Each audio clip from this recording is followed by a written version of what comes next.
12 बलुतेदारांसाठी श्री संत गाडगेबाबा आर्थिक मागास विकास महामंडळाची स्थापना.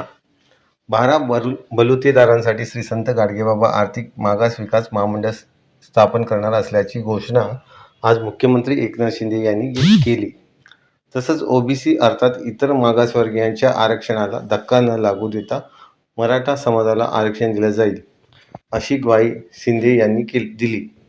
राज्यातल्या 12 बलुतेदार समाज संघटनांच्या शिष्टमंडळानं आज मुख्यमंत्र्यांची भेट घेतली.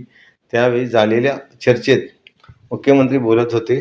12 बलुतेदार समाजासाठी विश्वकर्मा कौशल्य प्रशिक्षण योजनेची कौशल्य विकास विभागाच्या माध्यमातून स्वतंत्र व्यवस्था केली जाईल, असं मुख्यमंत्र्यांनी यावेळी सांगितलं. कोविड काळात टाळेबंदीमुळे व्यवसाय बंद राहिले आणि त्यातून निर्माण झालेल्या आर्थिक विवंचनेतून नाभिक समाजातल्या काही व्यक्तींनी आत्महत्या केली होती. त्यांच्या कुटुंबियांना आर्थिक सहाय्य देण्याचे निर्देश मुख्यमंत्र्यांनी दिले.